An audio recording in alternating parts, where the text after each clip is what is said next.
Welcome back to Ribbon Candy Hooking. It is great to see you this morning. I think I'm live. It's weird. It's just a different day, isn't it? And it throws me for a loop. I hope that you are doing well this morning. Good morning, everybody, and welcome back.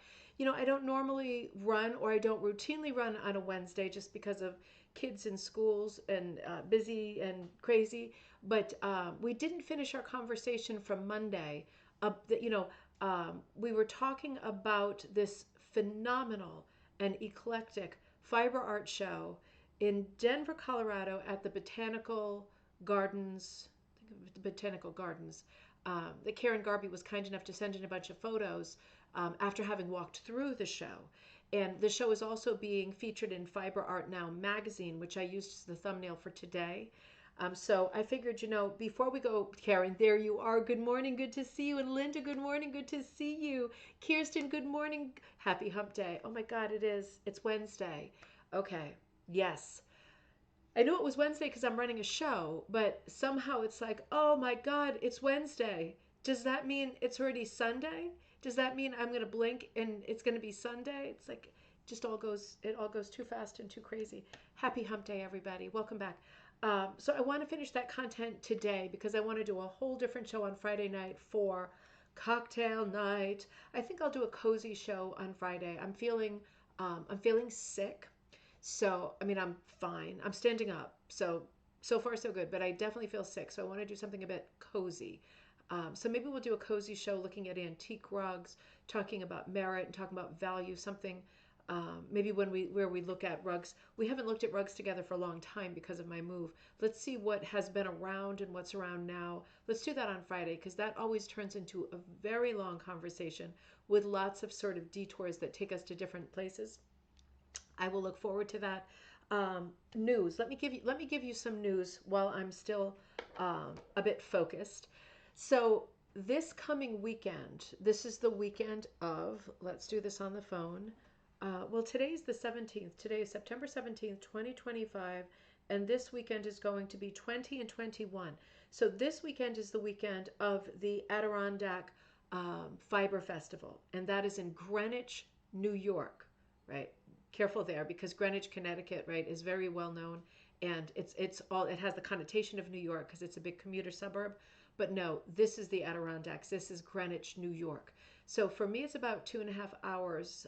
I think that's well worth making the jaunt. So I'm going to go this weekend. Kirsten's going to go, but coming from Vermont. Sharon's going to go. Maybe Sharon's on or Sharon's coming on. There you are. Good to see you, and I look forward to seeing you on Saturday. So the three of us are going. If you're in the area and you're thinking of going, make sure that you connect because I would love to connect while I'm up there. It'll just be, I'm going to get there when it opens. And I just want to look at all the stalls, see what there is. Very often there's new products or new ways of using products or something like the chaotic. Every time I look out the window, there's a bunch of chipmunks out there. What is going on? Can they actually take over your house when there's millions of them? I'm starting to wonder while the dog is sleeping, right? Um, yeah, I'm always curious to know what is new, like the chaotic silk that I found last time I was Fiber Festival in last season. So I'm always curious to know what's out there. What are people making? What's trendy? What's new? We don't move as fast as people in fashion. Obviously, crafters don't move that fast, but it is always interesting to know what's popular. And you can tell by looking at the stalls and looking at the colors that people are choosing. Of course, in the autumn, a lot of stalls I think are going to be heavy into autumnal colors. And why not? That's what I'm looking for too. Speaking of which, I was in the basement. I can't find anything. So you already know that I can't find anything since this move. But I was in the basement and I saw these two guys sticking out of a box. And I thought, you know what? I'm going to take them because yesterday, I just started my um, button says flapping around down there for some reason. Hope he's not fighting with a chippy. The pattern that I just put out for free for ribbon candy hooking. I'm sorry, I feel so sick. My brain is totally disconnected. Midnight Dreary. So I started that yesterday. I started it with the chaotic silk that I showed you on Monday. And, I'm thinking like, okay, let's brighten up the background to it, not just those kind of purples and blacks and a little bit of the creamy color. So I found these sticking out of a box, and one of them is this really pretty. This is Barnyard Knits, and this one is called Antique Shop. Well, no wonder I bought it. I usually buy things because I like the name. That's all it takes. Doesn't matter if I like the color. I would not have passed on something called Antique Shop. It's very pretty. It's mostly white, a little hint of pistachio green, and then all of these pops of brown and stuff. I thought, ooh, maybe, maybe. Let's see. And then I found this one, which is much more in your face, Mad Tosh. Okay, so this is Madeline Tosh, but this is the I think the springy sock sort of branch that she does of the brand merino wool. And I wonder, okay, this is, I wonder if this is OOAK, or I wonder if that's the batch, because usually they have a proper name, you know. Anyway, you probably can't tell the nuances of it, but it is a very cool kind of pastel, kind of 1980s surfer orange, over dyed with pumpkin, like a really warm pumpkin. So it's got a funny cast to it, and oh, that's a string running through it. I was like, what's in there? Yeah, I can see that the string is dyed yellow, like a greenish yellow, maybe like a chartreuse kind of a thing. Um, you know what? I bet it is chartreuse. That looks like chartreuse. That looks like Prochem chartreuse or key lime right there. That really does. In any case, it's over dyed in spots, and I think, oh, that could be something maybe for outlining. Probably not a whole field of color, but something for outlining.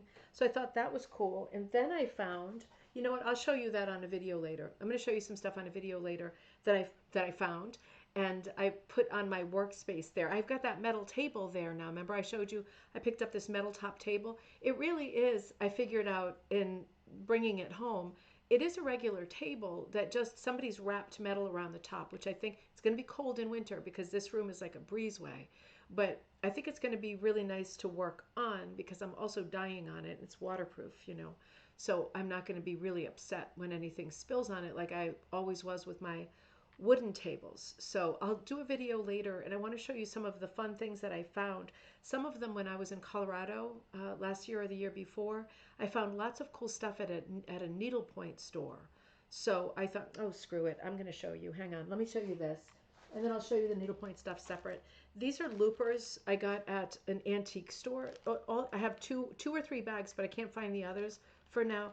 And somebody just put them in a sandwich bag and wrote loopers, like for pot holders, right? For pot holder looms, $5. And all of these. Now let me show you these because I think I know what these are. They might be pot holders, like they might originally be pot holders, but they're kind of gray terry cloth.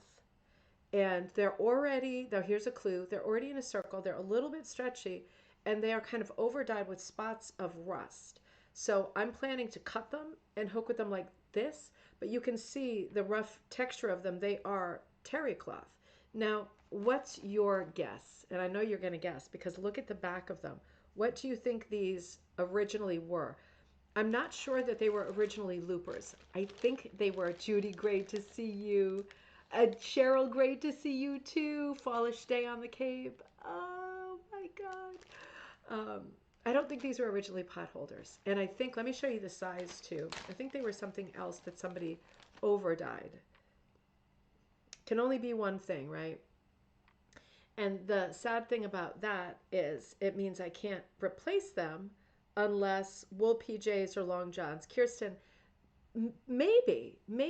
They're really kind of small. I was thinking socks. I was thinking they might be socks. You know how socks used to be, and I'm not complaining, but they used to be this kind of terry material and knit on the other side and like hardly any stretch. Do you remember that?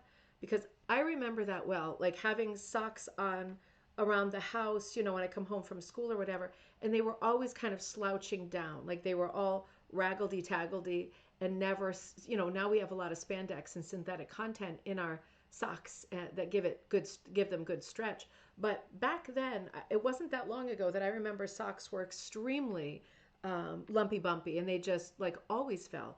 I'm wondering if these are socks because they're definitely not sewn and it's that kind of a shape. Also could be long johns, 70s socks. I think so. And that in a way makes me sad because I have one or two other bags, which I'll find eventually. But it makes me sad because it's like, can you even find these socks anymore? I mean, it's a very high pile terry cloth. And that could really play me when I'm hooking. I'll record a video so you'll know if it does or if it doesn't. But the thing about those, if those are indeed socks, I can't imagine there's a lot of thrift stores that stock dirty old socks that don't stay up. You know what I mean? It might be one of those textiles that has fallen through the cracks or fallen by the wayside. I don't know. But I'm going to give it a shot because I love that really light dove gray color. And I'm going to try my other glasses. And I love that, the pops of rust, right? It's almost like someone just put them in a mason jar or something and just threw a bunch of rust down on them. Interesting. So it has been fun to find stuff as I go. The exercise of searching is super frustrating after a move, but the reward is the frequent aha moments of, oh my God, I forgot I had this, which is a great shopping in your house is a great thing, but let's be honest, it's not as good as shopping at a fiber festival in autumn. Adirondack Festival this weekend.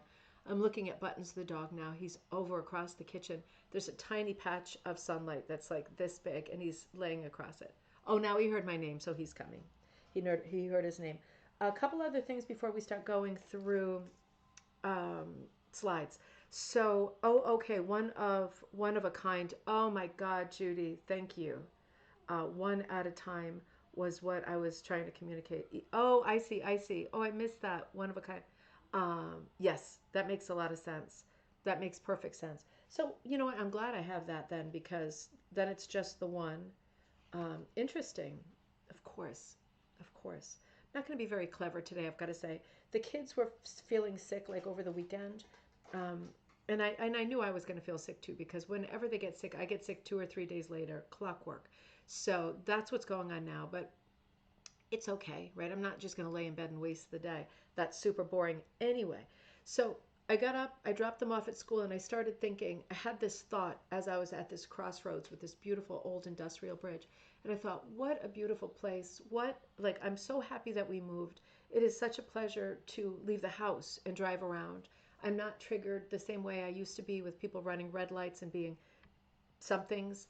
And in that way, it's great. But I realized in a flash that I'm also doing this thing where because I can't find anything and everything is waiting for something else, the dominoes I was talking about, my husband just put up a rack over here. Maybe you can see it. That I can put some stuff on now. But otherwise, it still is Les Mis, like in the garage and in the basement, and there's just barricades of crap all over the place, and I've got to go through it all because nobody else can do it. Are you thinking there must be another adult in your household that can do it? Mm-mm. It's just me. So, or at least I'm the adult who will make good decisions about where things go and all of that. So it's been hard, but I feel like I have somehow given myself a get out of jail free card that is like indefinite. And I'm thinking like, okay, I can't find it. I give up. I'm either going to lose it or I give up. And I've just been giving up a lot lately. So I'm thinking, come on, sick or not sick, just get back on the rails. Try to remember what you were doing, where you were going, what the next projects were, because I'm having to reach out to my friends to say, can you remember what I was doing before I started packing for this move, before I went to Sauter Village? Because I went to Sauter Village and came home like 2 days before we actually started physically moving. I keep reaching out to other people. Do you remember? Because I don't remember. And I can't find my whiteboards or my chalkboards that had my lists on them. I can't find them. So amazing, right? Amazing. But in the grand scheme of things, Diane, great to see you. Who cares, right? In the grand scheme of things, who cares? So I sat down when I got back from dropping the kids and I thought, let's do some Halloween stuff right now.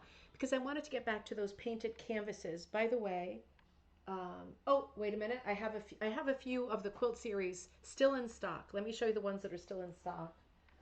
Oh, wait a minute. Who's that, Buttons? Who's that? Someone coming up to the house? Oh, I think maybe it's Amazon or something like that. A politician came the other day, which was really nice because I don't really know anybody from here yet. I really enjoyed talking to her.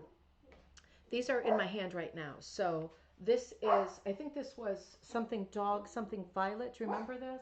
And these are standard sizes, 11 by 14. So you hook them. They're on door mill white linen, right? Painted on. I painted these. They're all, each one is different, even of the same pattern. But yeah, I think this is dogwood violet, something like that. But in any case, you hook it. You can leave some of the background showing or not showing, and then you just put it into a standard 11 by 14 frame. Easy peasies, right? No finishing, right? I'm going to say that again. No finishing. And this one I have here too. This one, I know I have more. Oh yeah, I've got some more over there. This is the turtle, right? And this was, I'm sorry, snail trail, right? So I still have a few of these. Let me see which ones I have over there. I sold a ton, but I made a ton.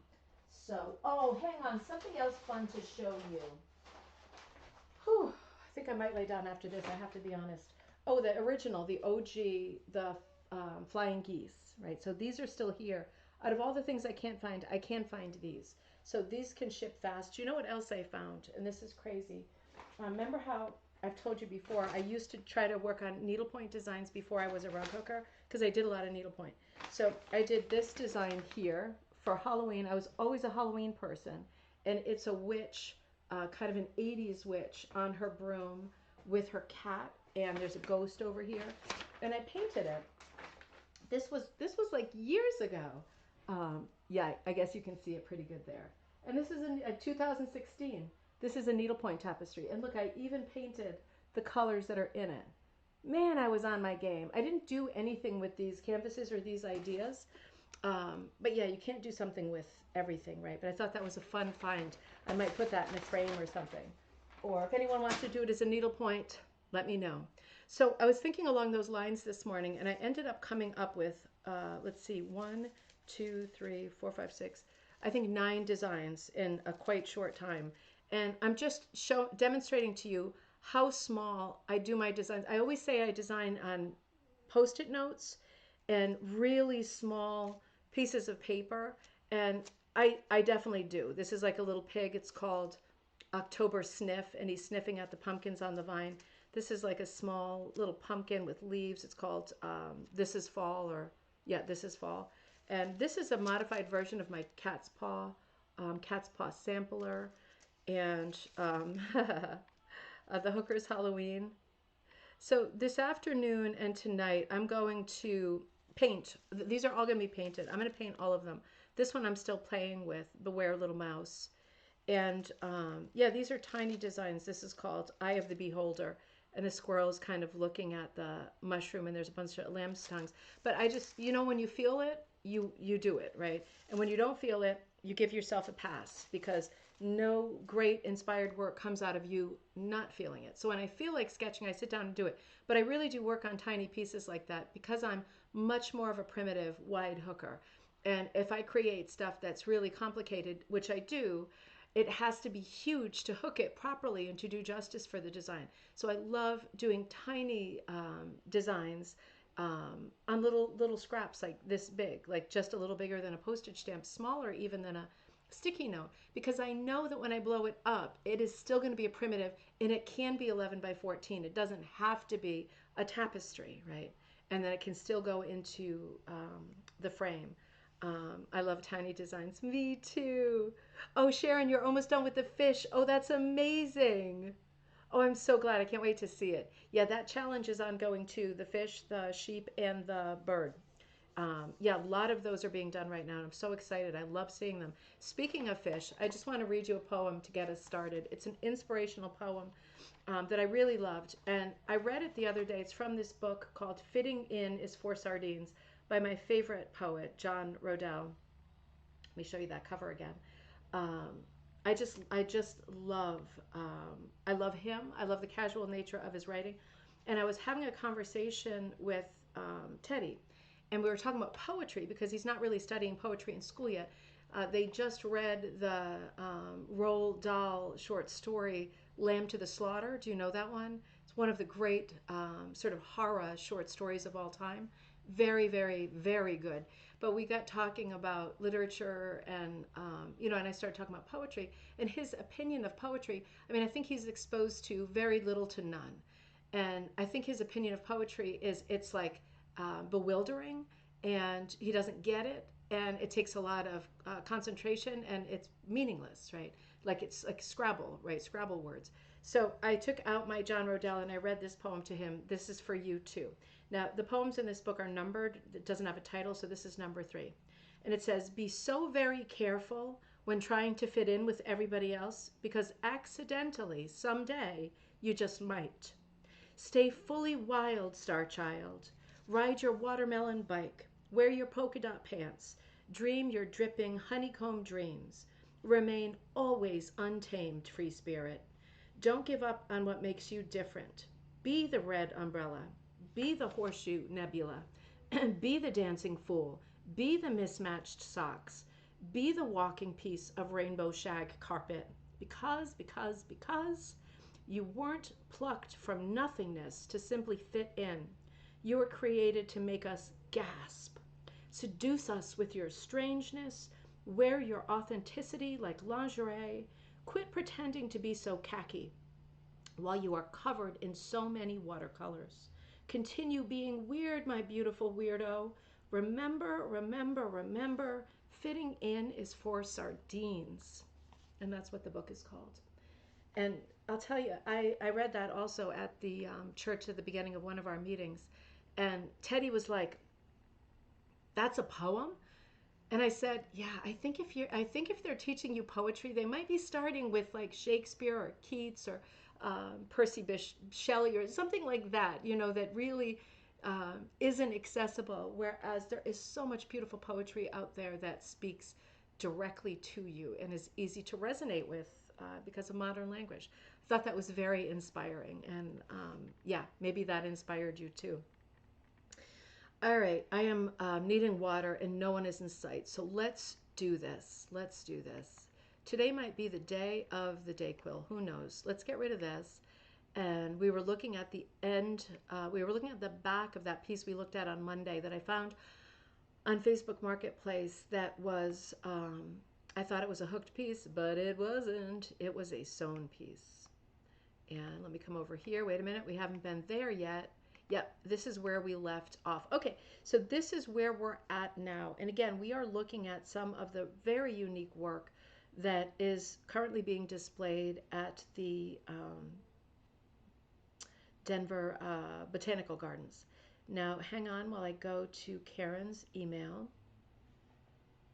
Thank you, Kirsten. You sent me a reminder about Patreon. I always remember to say thank you so much, Patreon supporters. I really appreciate all the help you give to this brand, and it makes it possible to keep going. It really does. Without Patreon support, I just could not do this. I would be definitely doing something else.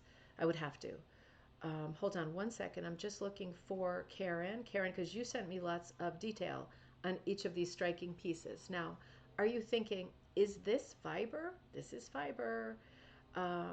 And again, the thumbnail for today, and let's not forget that the thumbnail for today looks like this because this exact show is featured in Fiber Art Now magazine, and it's the cover that looks like this.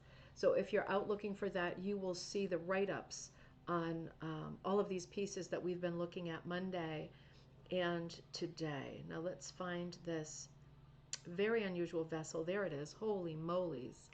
Okay, so this piece is called After the Fire.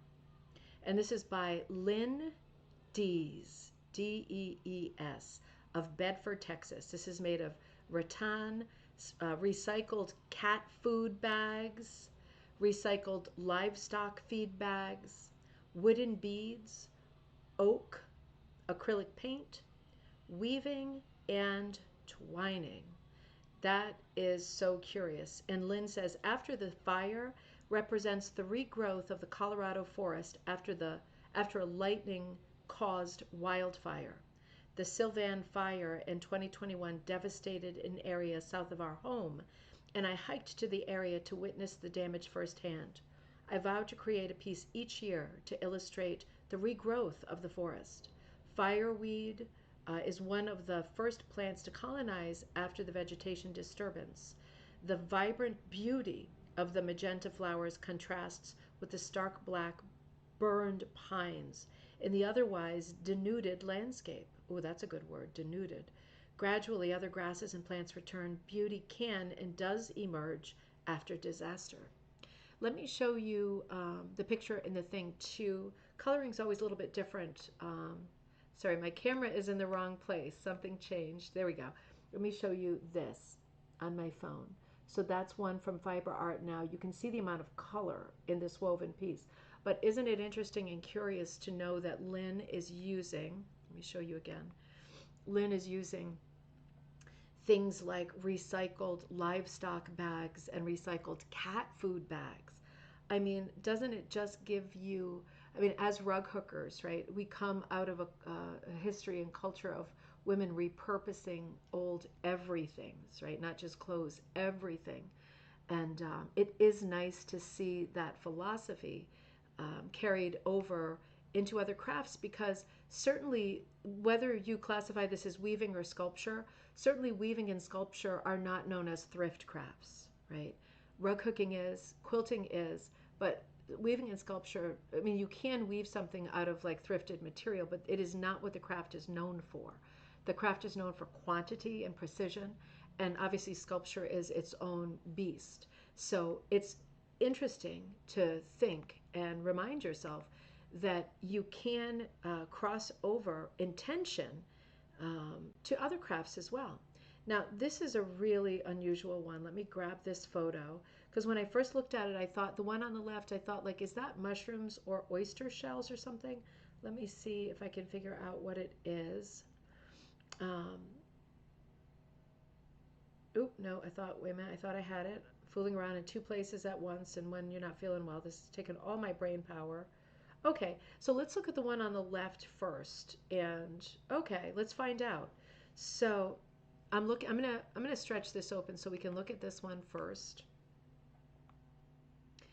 Um, Here we go. And remember, this is a fiber show, so we're looking at this one here. It's called Consume, Clothe Me, and this is by Antonia Baffy of Iowa City, Iowa. This is made with, okay, my guess was wrong. Get ready. Crepe paper, honeycomb paper. Okay, honeycomb paper. Oh, I know, like for packing, right? You know, it's like crisscross. Copper mesh, yarn, soldered.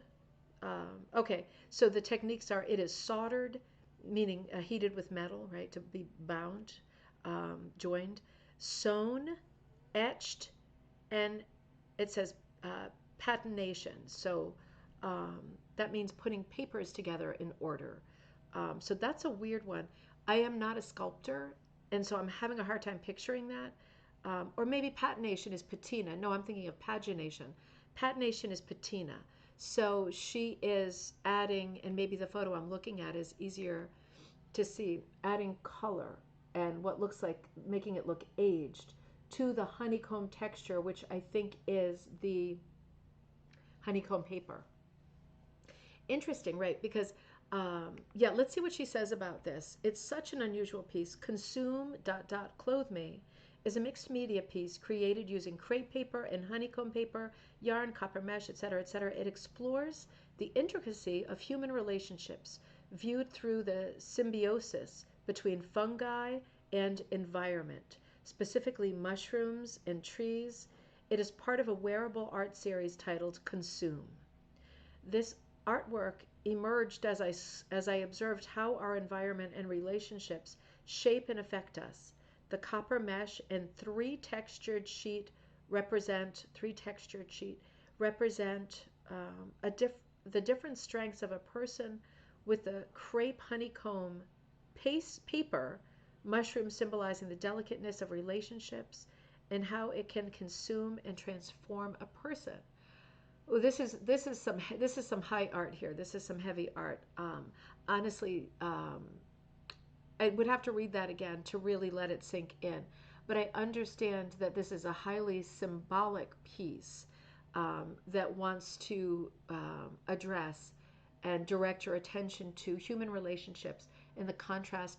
I'm just paraphrasing now, between the delicacy and the nuances of human relationships and what was the first thing?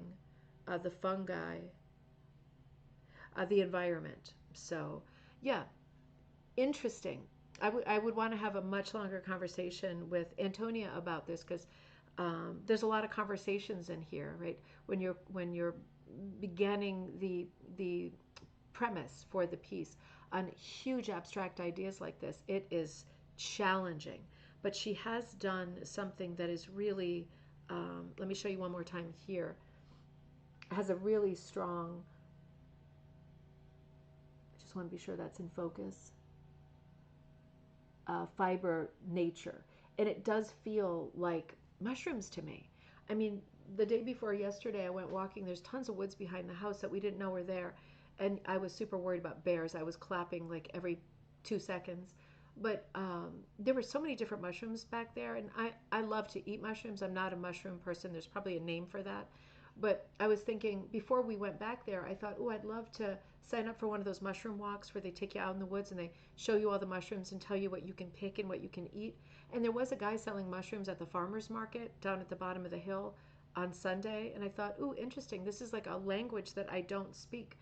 Mushrooms have such beautiful and different form from one to the next, right? And I'm certainly not an authority on this. I just saw a bunch of mushrooms and I thought, weird, that one looks like a gnome's cap. That one looks like a surfboard. That one looks like a shriveled up monster. You know, I'm not very descriptive because I don't know mushrooms. But yeah, interesting to think about using mushrooms um, as the fabric that binds the design. Really unusual. Let's look at the other one on the same. Let me see if I have the text for this one too. I might not have the text for both. Um, let's see. Oh, you know what? Oh my God. I bet it's the same artist, isn't it?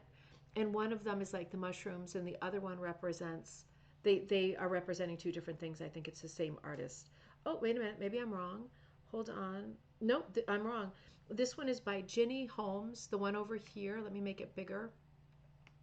So these are two wearable fiber art sculptures that cast beautiful shadows too. Ginny Holmes, Thread Bowl slash Bib Necklace 2023. Thread, metallic thread, and it's hard to read, something, silk something. And then in Spanish too. So no text for this one, but a comparable. It looks very different. We know what the materials are. Looks almost felted to me, this one here. Really different. Here, let's move to um, both really curious, right? Definitely gallery pieces. For me, stuff like that is a little bit less accessible than, for example, stuff like this. Um, and I guess that might mean I'm a bit of a lowbrow person. But at the end of the day, I mean, I remember I went to school for fashion design and I also went to school for costume design. I still struggle with anything that has to do with fashion. I still struggle because I'm not interested in that world. I think that's the problem. I'm not interested in that world. So when I see things that the art that is framed in a way like, look at this necklace, I feel like my brain automatically shuts down a little, and that's not a good thing, right? Because I really should be open to everything, and they are lovely and striking for sure. But I think my brain just doesn't. It's not as easy. I can't relate to it as easily as I can, for example, to this piece. And maybe you have the same thing, right? Because this is a textile. This is a two-dimensional textile. This is super close. This is a super close sister to what we do. So let's look at this piece. Of course, this is woven, and it's called Woven Sunshine. And this was done by Joan Griffin of Charlottesville, Virginia in 2025. So it's wool weft, cotton warp. Interesting, wool weft, cotton warp. It's a hand-woven tapestry at 31 by 32 by 1 inch. By 1 inch? That's thick, isn't it? That's really thick, isn't it? I wanted to work with the layers of color as the sun was shining through the petals of the sunflowers. That's all she wrote. That's a quote, isn't it? That's all she wrote. Is that from Murder, She Wrote? No, that's all she wrote. Gosh, I'm going to have to look that up. Woven Sunshine. I like the simplicity of this. I like this is very relatable to me because Joan Griffin is saying, you know, I'm sitting there, I'm looking at the sunflowers and the petals, and the way the light came through made me feel like these shapes. This type of design, I'm going to make this a little bit bigger too. This type of composition for me, and I'm going to use names that I used last time we looked at some of these pieces on Monday. These really remind me of I'm going to say Georgia O'Keeffe because it's right there. It's the low-hanging fruit. But I have to be honest and say this kind of work reminds me more of the artist Agnes Pelton than Georgia O'Keeffe, because Georgia O'Keeffe did super, super, super enlarged, very striking, truly iconic close-ups of flowers and plants, but it was realism, right? This is not realism. And if you took my Women Expressionists Design Like class, I covered three female artists from the sort of early to mid 20th century, and Agnes Pelton was one of them. And this category of um, art, in my mind, right, is would fall into the category of transcendental art, right? There is a category of transcendental art. What does that mean? It means quite literally that it transcends you, but more specifically, just like transcendentalist writing and all the transcendentalist poets like um, Henry David Thoreau and Bronson Alcott, right? Um, Nathaniel Hawthorne, right? Not so much him, but still, of the time and the place. Just like those people wrote abstractly about nature, transcendental artists like Agnes Pelton create two-dimensional depictions that are abstracted nature. And it works the same way, right? It's a different medium, but it works the same way. Same thing as a song that you might listen to and you think, for example, I'm looking right now at the songs for a possible church service. It's a Vespers thing. So the theme is, I mentioned this to you before, raking leaves on a windy day. And so I was playing with some well-known songs like The Autumn Leaves and Autumn in New York. And while only one of them has to do with leaves, right? They're both sort of studies, right? They're both kind of still lifes. And when I look them up on Spotify, that's the music thing on the phone. Some of the versions of them are so abstract that you hear like da da da doo, and you're like, ooh, that's Autumn Leaves. But the rest of it is really obscured, and there's layers of interpretation that musician layered onto that piece of music. And sometimes I feel it's successful, and sometimes I feel it's not for me. But in any case, it's the same thing, isn't it? You're looking at something as simple and as straightforward as a sunflower, and you're seeing the light come through it, and you think to yourself, oh, I see something else there. I see not just the shapes of the petals and the shapes of the flower, but I'm seeing also, my eye is filling in the spots that are the negative spots in between the petals. I'm seeing the sky through them. I'm seeing the sunlight, right, which isn't a color. It bleaches things, it blanches things. It's the absence of color. Heidi, Huda, Ava, good to see you. In those big, I think, blotches that are more lightly colored, I think that is like the eye, more on the surface of the eye than in reality, making a blind spot, right, a sunny blind spot in those places. So interesting, and further proof that when you're looking to do a composition, if you're looking to do something that is a naturalist subject, like a flower, an enlarged flower, let's stick with that, or plant or something like that. Could do it with a general landscape as well, or a seascape, or anything. It is interesting to think about what is there besides what you see. Because in this case, let me check, Joan is also including in the composition what she sees from the surface of her eye, right? So that's interesting to me because it is there. When you're driving and you can't see anything because the sun is so bright, you know that there's something there that's coming between you and the view. And it's an interesting and I think really novel idea to try to capture that in a composition because it's there, right? But only you can see it. And it's not really there, is it? I mean, really. Interesting, right? But if you like this and you like some of the pieces we looked at this past Monday, do please look up the artist Agnes Pelton or grab the design like the Women Expressionists class because 1/3 of it is Agnes. It's Agnes and then it's Hilma af Klint and it's Helen Frankenthaler. Those are the three. Very different artists, but all abstract expressionist female artists with very different mission, very different vision, very different techniques. So interesting conversation and lots of exercises in that particular class that I think are really fun. All those design links are there for you, just so you know. And I have to come up with another one too. I forgot about that. Let's do that. So the next stunning piece that is part of this Denver Botanical Gardens show is this piece. And I used this for the thumbnail, I think, last time for Monday. We didn't get to it. So let's look at this one in some detail now. This piece is called P is for Poppy and Periwinkle. And this is done by Kathie Kerler, Kerler of Portland, Oregon. This was done in 2020. Cotton fabrics, cotton poly batting, poly and metallic fibers, hand twisted cords. This is machine appliqued, machine quilted, machine and hand couched, hand embroidered. Those are the techniques. And this is 39.5 by 67 by a half inch. That's big, right? So this is functioning as kind of a triptych. And I'll make this a little bit bigger too. This is really interesting. Let me see what she says. I'm curious about just the nature of the triptych. It certainly reads as a triptych.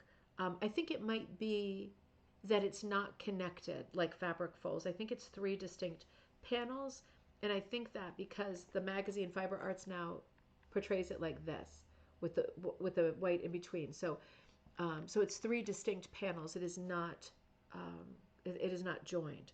So Kathie says, a neighbor's garden planted with red and orange poppies bordered by periwinkle stalks of false indigo inspired my design. I created a triptych to give the impression of a panoramic view. And honestly, I was just wondering, I wonder why she did do the triptych. There we go. Though I viewed the garden during daylight hours, I chose to create one lit by just a hint of moonlight at night. Interesting. You know, I see that because now look up into, and that's the end of what Kathie wrote there. Look up the middle panel, look to the northwest corner of the middle panel, and you do see a little bit of blue. So it looks like she's dyeing the material as well, because it is like evening and night is creeping in rather quickly. Judy, it is remarkable. You know, it is, and let's look at one of the photos close up too. It is applique, like it is for the most part applique. I'm going to wait for that to come into view because it's worth it. You see the stitching, like penny rug style. You see the stitching around that flower. So this is something that is immediately linked to what we do, where she's using a lot of the same materials, that wool, and she's, you know, anchoring them down with stitches, right? That is embroidery. But at the same time, you could see, oh, let me get rid of my face and bring this back.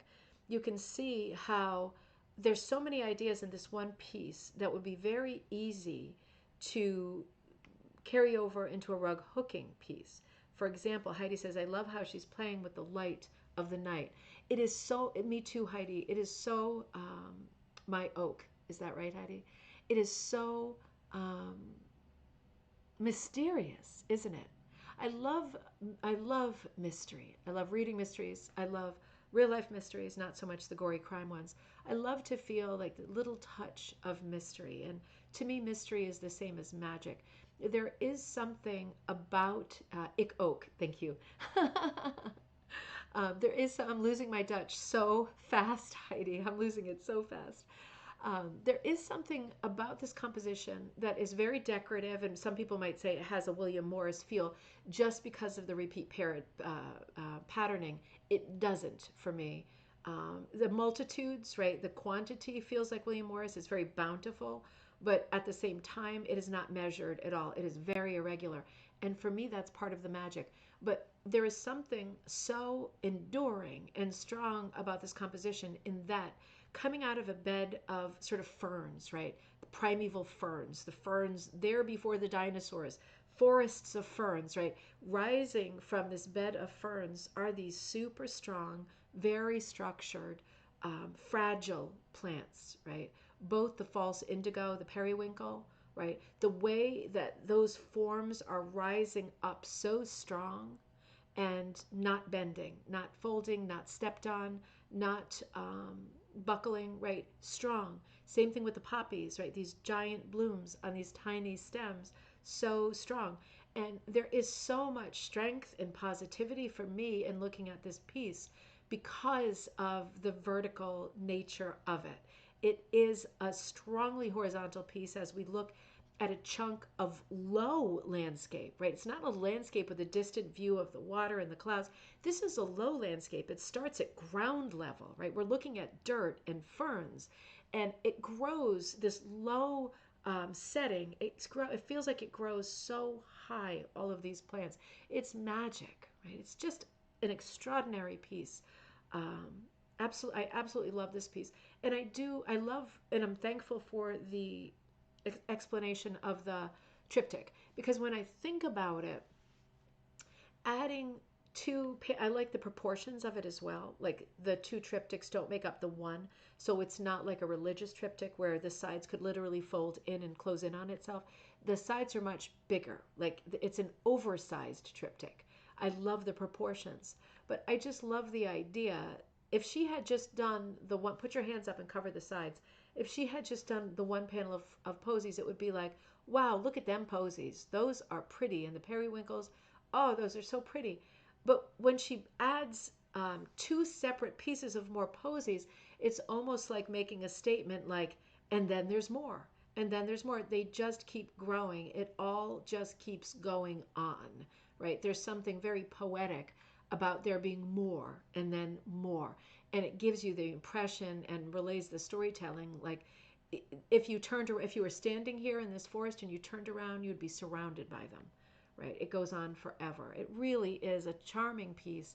It's a technically extraordinary piece, but I think it has a lot of soft-spoken poetry embedded in it too. It's just absolutely beautiful.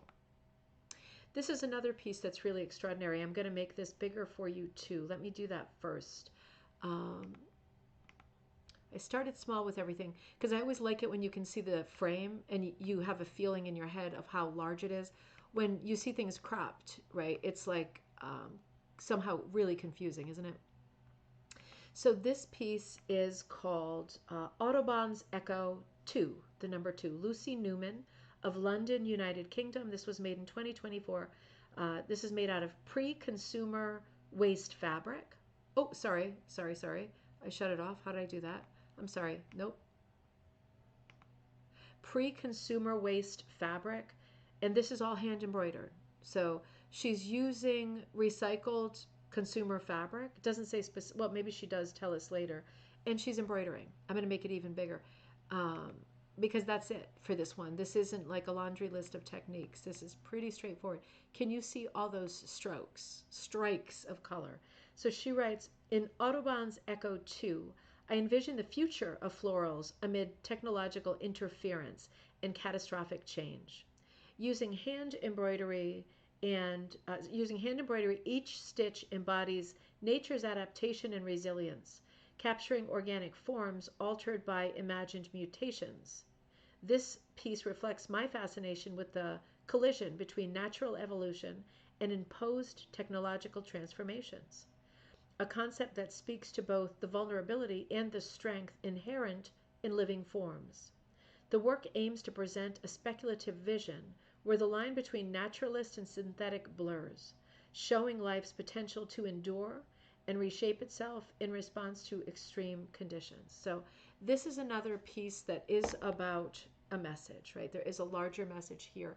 I'm going to make it even bigger just for a second. I think I love the backstory to this. I don't love kind of apocalyptic anything, and this kind of borders on that, but I gotta say, in what she's saying, it's such an interesting context to create this piece. You know, seeing more and more people doing AI and computer generated art. It is a super positive thing. It's not a negative thing in my mind. I think it's a super positive thing. If there are a million more art mediums in our lifetime, is that going to hurt anyone? I think that's going to make us better, right? But at the end of the day, there will always be people who want to work in different mediums, work in different ways, and cover different subjects. And that's why it's really important that we have artists like this who are saying, listen, I'm not always comfortable with the crossover between technology and nature, but that's the way we're headed, right? That's the way we're going. Will there always be people who draw straight up Georgia O'Keeffe and paint Georgia O'Keeffe type flowers? Of course there will. And there'll always be impressionists, right? There will always be everyone. But now there are some different things that are coming in on the periphery, and it's worth acknowledging them, right? Because there is a strong crossover now between computer generated art and traditional forms of art and traditional techniques. And why not honor both, right? This piece, I think, really honors both. The amount of color is absolutely unreal. I mean, it looks just like a painting. We've all seen floral embroideries, right? They're there for you on eBay in the tens of thousands. I have a ton of them. I love them. This is something different. She has really done something with the stitching that is giving it more of a look of AI brushstrokes. I think that's interesting. This really reminds me, this conversation and just looking at this reminds me of the fact, I'm going to move it a little bit so you can see it. When I was just leaving the Netherlands, and that must have been 9 years ago, when we moved back to the U.S., right? We were in the Netherlands and had both kids over there. And right around that time, there was a big movement, and Heidi probably knows better than me. Heidi's in Belgium, but right there was a big movement at that time because there was already such a strong population of, let me show you this part again, vegetarians, vegans, and people with special diets, right? So there was this big thing that was always in the news where scientists had figured out how to grow meat in a lab, like meat tissue to eat. In other words, if you're a vegetarian and you're like, I really miss my steak, they could grow it, you could buy it, you could have steak, and that steak was never an animal.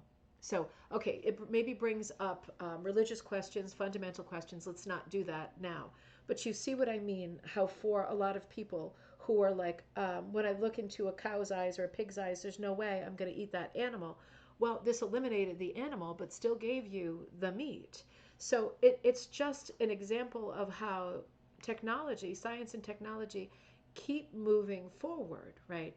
And I'm not going to do like larger sort of philosophical statements on that, but it has always been the way that it was, and it will always have to be that way because that is the nature of evolution, the way that we grow, and the way that we experiment. And we do it in art, and we do it in science, we do it in every area of life. I experiment in the morning with driving different routes to get the kids to school. I took a different route today than I have before. I'll probably go back to my bridge because I love that bridge over the river. But at the end of the day, it is fun to experiment, isn't it?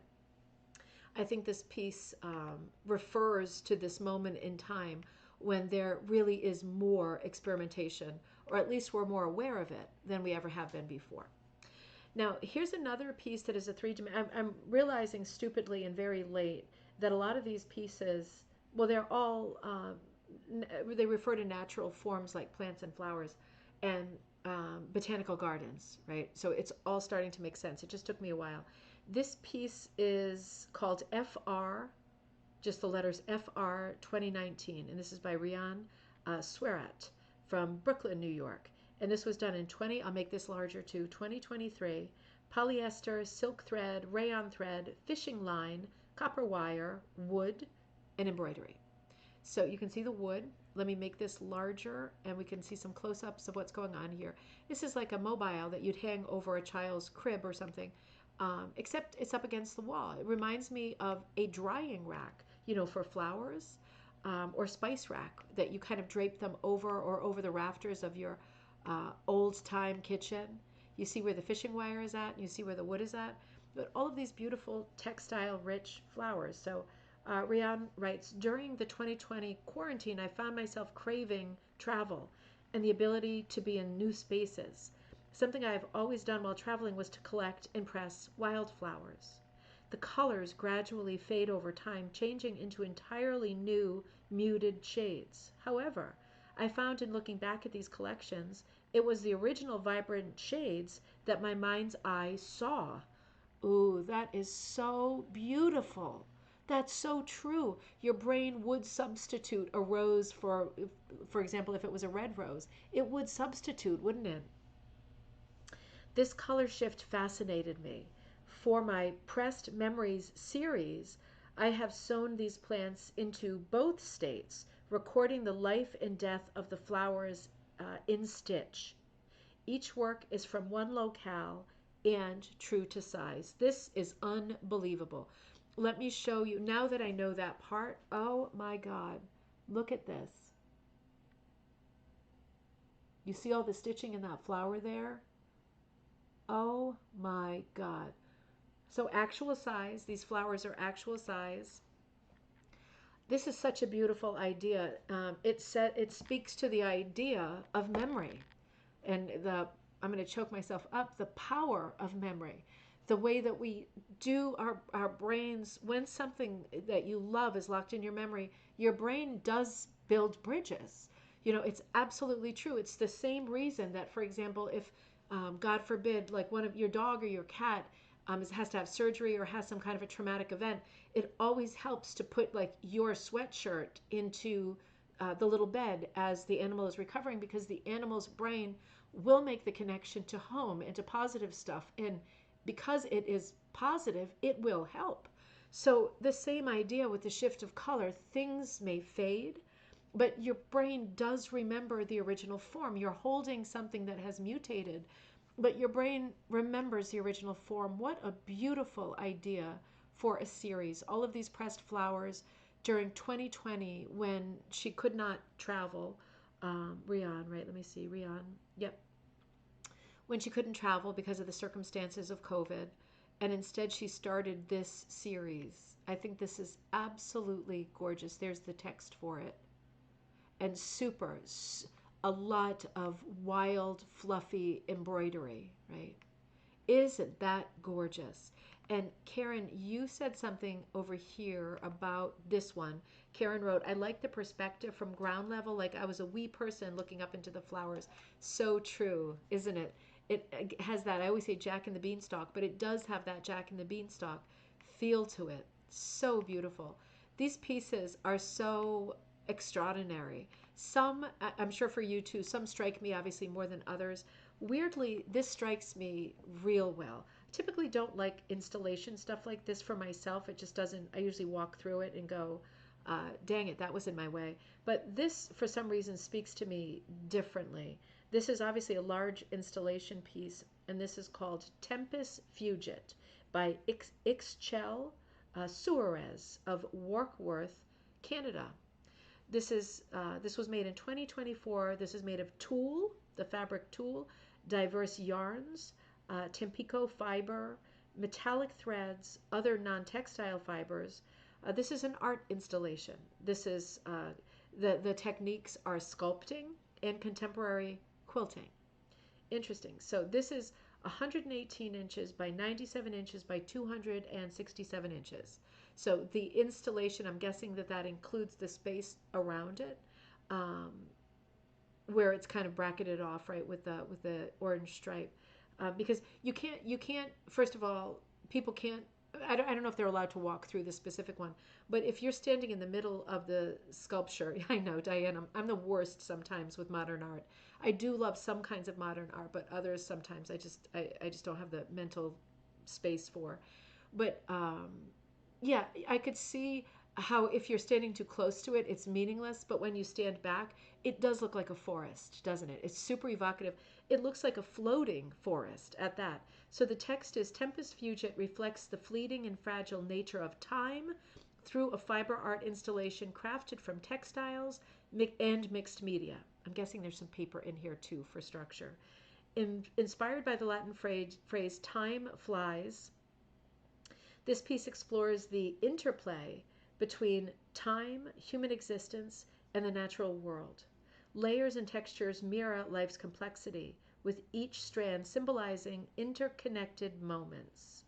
The installation invites viewers to pause, reflect on impermanence, and live with awareness amidst global challenges like climate change and social unrest. Drawing from abstract expressionism and cultural heritage, Tempus Fugit is a testament to resilience and the enduring connections that bind humanity together. Oh, I really love that. Yeah, it does look like tree trunks. But there's something so fragile about it. Let me show you it in different lights too, from this picture that Karen sent from the magazine Fiber Arts Now. So you see the amount of patterning and a close-up of the patterning that's on each one. You can see how this would be super evocative to approach. I just, I love, it feels like a stage set to me. I guess that's what I love about it. It has a theatrical flavor to it, but it's also such a strongly naturalist piece. It's just another remarkable piece. Oh, and Karen, these are I showed these last week. So that was the last thing I had from the show. Karen's knitted pumpkins that are so lovely. More gorgeous fiber sculpture. So I didn't show everything from that show, but remember that Fiber Arts Now magazine, right? That this exhibit is featured in that magazine. Um, so if you love the conversation around some of these pieces, and they really were diverse, right? There were the two necklaces. There were lots of tapestries. I'm trying to remember if there was anything hooked. I think there's something that was partly hooked. A lot of stuff, a lot of needle art, right? A lot of stuff stitched. Remember the one we just saw that was like the modern one with the long stitches, kind of like someone put a filter on it and really dragged the color across the flowers and the leaves.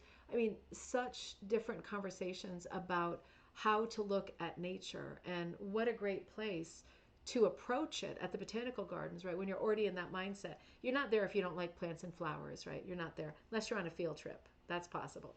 But yeah, I mean, it really is a beautiful exhibit. It was very, very different. Karen, thank you so much for sending those photos. As I say, I really appreciate, I gotta blow my nose, sorry.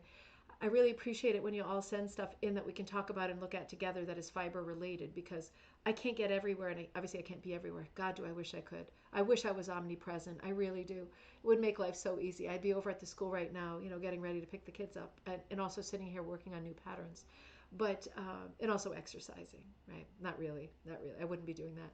But it's so nice to be able to know what's going on in different places. So please be taking pictures and as much content as you can while you are out doing your stuff and you're finding interesting fiber stuff or historic stuff that relates to the fiber arts. I'd love to have it, and I really appreciate it when you send it.